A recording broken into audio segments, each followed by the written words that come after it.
Hi guys, welcome to my YouTube channel. ನಾನು ನಿಮ್ಮ ರಾಹುಲ್. ನೀವು ನೋಡ್ತಾ ಇದ್ದೀರಿ ಟೆಕ್ ನ್ಯೂಸ್ ವಿತ್ ರಾಹುಲ್. ಹಂಗಾದ್ರೆ ಬನ್ನಿ start ಮಾಡೋಣ. ಎನ್ವಿಡಿಯಾ ದೊಡ್ಡ ಎಐ ಚಿಪ್ಸ್ ಸ್ಟಾರ್ಟಪ್ ಗ್ರಾಕ್ನ ಟೆಕ್ನಾಲಜಿ ಲೈಸೆನ್ಸ್ ಮಾಡಿದೆ ಮತ್ತು ಅದರ ಮುಖ್ಯ ಕಾರ್ಯನಿರ್ವಾಹಕರನ್ನು ನೇಮಕ ಮಾಡಿದೆ. ಈ ಸ್ಟೆಪ್ ಎಐ ಹಾರ್ಡ್ವೇರ್ ಮಾರ್ಕೆಟ್ನಲ್ಲಿ ದೊಡ್ಡ ಹೋಲ್ಡರ್ ಎಂದು ಹೇಳಲಾಗುತ್ತದೆ. ಚೀನಾದಲ್ಲಿ Xiaomi 17 ಅಲ್ಟ್ರಾ ಸ್ಮಾರ್ಟ್ಫೋನ್ ಲಾಂಚ್ ಮಾಡಿದರಂತೆ.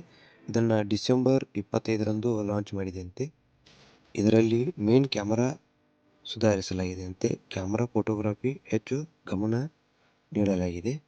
ಈ ಮೊಬೈಲ್ ನಮ್ಮ ಭಾರತಕ್ಕೆ ಬಂದರೆ ಇದರ ಸರಿಸುಮಾರು ವೆಚ್ಚ 90,000 ರೂಪಾಯಿಗಳು ಇರಬಹುದು.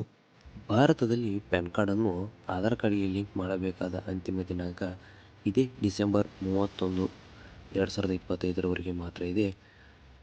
ಏನಾದರೂ ನೀವು ಮಾಡದೇ ಹೋದರೆ 1,000ಗಳಷ್ಟು ದಂಡವೂ ಇರಬಹುದೆಂದು ಕೇಳಿಬರುತ್ತಿದೆ.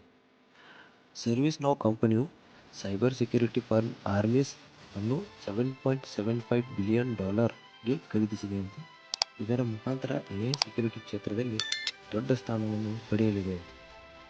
ಭವಿಷ್ಯದಲ್ಲಿ ಮೊಬೈಲ್ ಆ್ಯಪ್ಸ್ ಅನುಭವವು ಕಡಿಮೆಯಾಗಬಹುದು ಮತ್ತು ಆಂಬಿಯಂಟ್ ಇಂಟೆಲಿಜೆನ್ಸ್ ಅಂದರೆ ಸ್ಮಾರ್ಟ್ ಪರಿಧಿಯಲ್ಲಿ ತಂತ್ರಜ್ಞಾನ ಹೆಚ್ಚು ಪ್ರಾಮುಖ್ಯವಾಗಬಹುದೆಂದು ಅಮೆಜಾನ್ ಅಲೆಕ್ಸಾ ಮುಖ್ಯಸ್ಥರು ಹೇಳಿದ್ದಾರೆ.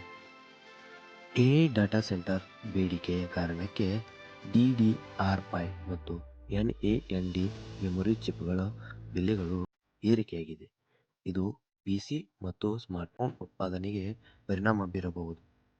ಯುರೋಪಿಯನ್ ಕಂಪನಿಗಳಲ್ಲಿ ಸುಮಾರು 20% ಆರ್ಥಿಕ ಸಂಸ್ಥೆಗಳು ಈಗ ಎಐ ತಂತ್ರಜ್ಞಾನಗಳನ್ನು ಬಳಸಿಕೊಳ್ಳುತ್ತಿವೆಯಂತೆ.